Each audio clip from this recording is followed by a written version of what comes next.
Hey guys, it's Kailee Ackerman here with Central Park Scoop and Focus Real Estate. I'm just doing a quick live video to discuss sort of the methods of my madness on a recent post that I did this week about 7-passenger vehicles.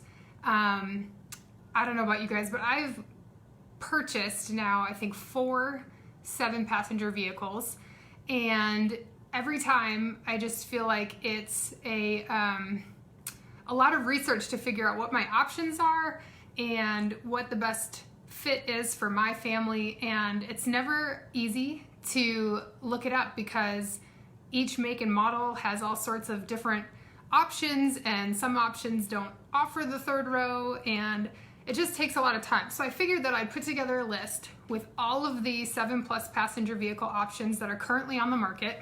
At least I tried to get all of them. I probably missed a couple, but if you want to send them to me, I'm happy to add them in.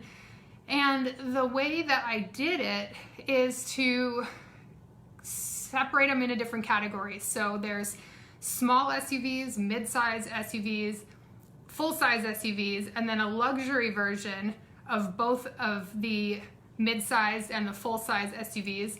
And then, because I'm personally a fan of the minivans, I know a lot of people out there are not minivan people, but I love minivans, so minivans are on the list as well. And passenger vans, like 8+, all the way up to like 15 or 18 passenger vans are also in here. What's not on the list, I realized kind of after the fact, that I didn't include conversion vans. And now I had some friends growing up that had conversion vans because they had 5 kids, and the conversion vans are awesome, but there's just so many ways to customize them that I feel like it's difficult to put those in the list because there's endless things like beds that recline in the back and running board lights and all these crazy fun things. So keep that in mind, that that's an option. Another thing that I did not include on this list is which ones fit in our garages here in Central Park, because I've had a lot of clients over the years that have purchased vehicles that then they get home and say, oh, the Suburban doesn't fit in our garage. So once you've decided which vehicle is the right one for you, make sure you measure the length of your garage and see if the vehicle is going to fit. Otherwise, you'll be parking out on the street the whole time that you own that car. So anyway, there's almost 70 vehicles on the list, and the information that I pulled out about each vehicle, because there's so many specs, like it's endless, I decided to just focus on the seating capacity, the starting MSRP. So obviously the price goes up exponentially almost, depending on all the options that you choose to include on the vehicle.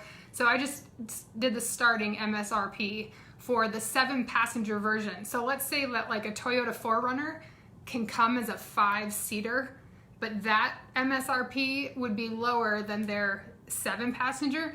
The MSRP that I did was the entry level for the 7-passenger option.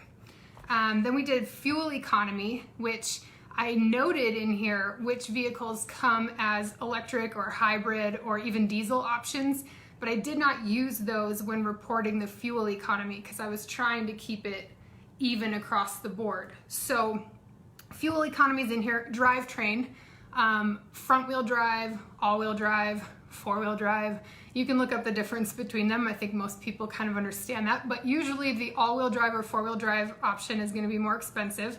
But here in Colorado, with all the mountain driving that we do, a lot of people would rather have all-wheel or 4-wheel drive, so I noted which models have that option available. Then I married a gearhead, so I'm not a car expert. I did grow up in a car family. My mom was a GM of a large chain of car dealerships, so there's a lot of pictures of me as a toddler running around the showroom, but I am not an expert myself. But I did marry a gearhead who loves performance vehicles, so of course I had to include the top performance option for the engines available on these vehicles. So you'll see that I have options like the AMG version of a Mercedes and things, but those prices are going to be much higher. So again, I just wanted to put out there the capabilities for engines available, but that's going to affect your price. Same thing for towing capacity. A lot of people out here maybe tow trailers with horses or snowmobiles, maybe campers, things like that. So I thought some people might really want to see what the towing capabilities were. So that's on here. Cargo room. So we all talk about how like an SUV might have 3 rows, but then you have no storage behind that 3rd row, which again is why minivans are awesome, because behind the 3rd row you still have storage without having to buy like a Suburban, the really long vehicles. But I thought people might want to see that. And so the cargo capacity that I did on this is for behind the driver and passenger front seats. So it is the full cargo. Obviously there's another report for behind the first 2 rows, and then there's cargo space behind the 3rd row. But just to kind of make it consistent across the board, I just put in what the maximum cargo space is when you still have the driver's seat and the passenger seat in the car. And then I mentioned what the bumper to bumper warranty is, because a lot of people want to make sure that their car is going to be under warranty in case things go wrong with it. And some of them have a 3-year 36,000 miles, some are 4-year 48, some are 5-year 60. And so I thought that was worth mentioning. Again, this is just the bumper to bumper. So some of them come with a 10-year, 100,000 mile powertrain warranty, but that's not going to cover a lot of the other little things like the sliding door on the minivan going out or something. So anyway, that's kind of the breakdown of what's on this list. Each link has you can click the picture of the vehicle. So I wanted to include a picture because I know most people care what their vehicle looks like in addition to what it performs like. And I felt like having a picture in there would be a lot easier than having to click into all 70 options to find the ones that you might be interested in. So there's a picture here, and if you click on it, it's going to take you to the manufacturer's website where you can look at more of the specs and details about it. The link next to it under the make and model name is the same link. And then the far side over here on the right is to the cars.com review. I mentioned that this should be taken with a grain of salt because a lot of these cars have a 5-star review, but they only have one person that submitted a review, so you can't really trust that. The reason I chose cars.com is because cars.com had information on almost every car on my list, with the exception of like the Bentley. The Bentley was not on cars.com, I don't think, because not many people buy Bentleys, but I do have a Bentley on here, so there are 2 super luxury cars on the list in case you guys want to spend over $200,000 on a car. There is an option. But anyway, the cars.com had information on almost all the cars on my list. But if you are interested in a car, you should definitely take the time to read reviews on other websites. I personally would look at like Car and Driver, Consumer Reports, Edmunds, Kelley Blue Book, Motor Trend, and NADA guys. Some of those websites are more just the basics like reviews, the specs, things like that. And some of them are more performance based. So like Car and Driver and Motor Trend, they might have more opinion pieces of people who test drove a car and what they really thought about the performance, and they might compare it to another car. But they're all worth looking at.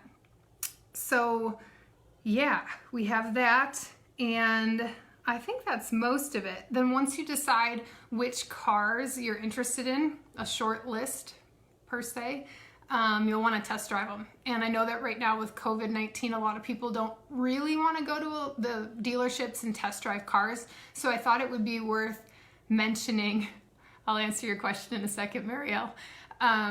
It might be worth mentioning that some dealers will actually bring the car to your home, so that you can test drive it at your own home. You don't have to go into their waiting rooms and, you know, be potentially more exposed. And then some dealerships will also let you take cars for an overnight or a weekend test drive, which will give you more time with the vehicle without having to be in the store.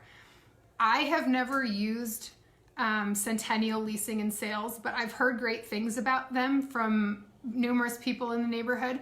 And they're basically an auto broker. So if you were to narrow down your list to 3 or 4 different vehicles that you wanted to test drive, rather than driving all over the metro area and having to sit and wait to test drive at 3 different places, they could bring all of those vehicles to one place for you to sit and test drive. They also have the ability to get used models. So if you're in the market for a used vehicle to save some money, they can do that as well. So Marielle just asked, what's my favorite minivan? And so, again, I married a gearhead who is all about performance and things, but I come from a family who was in the car business, and we're super practical with our vehicles. And so I actually tend to really like Kias and Hyundais because they come with a better warranty than a lot of other vehicles. They have a ton of the bells and whistles that you'll see on the luxury models, but they're not as expensive as the luxury vehicles. So I drive a Kia Sedona minivan and I love it, and I can't wait until the next model comes out in 2022. So I'm totally gonna buy it. It's supposed to look more like an SUV, but still have the sliding doors of a minivan so that my kids don't get door dings on other people's cars when we're in parking lots. So yeah, I like Kias, and but I think that for people should note, if you really want an all-wheel drive vehicle, the only current option is the Toyota Sienna, and then the Chrysler Pacifica, and the next model of the Toyota Sienna come in a hybrid option. So in terms of fuel economy and things, those are great options too. And then the Honda Odyssey consistently ranks the highest among them. So with the minivans, I just feel like you can't go wrong. They're all good in their own ways. So that's pretty much all that I have. Hope you guys find this useful, having all the information in one spreadsheet. I do think you might have to download it in order for all the links to work correctly. We messed around with it a bunch. I don't know if it's working on your end. Let us know if it's not. We'll try to fix it. But yeah, happy car hunting. And yeah, I want to hear what you guys think. Let us know your thoughts, your reviews, which vehicles you love, which ones haven't been so great if you purchased them. And we can all be each other's resource when we're buying family vehicles. All right, have a great rest of your weekend.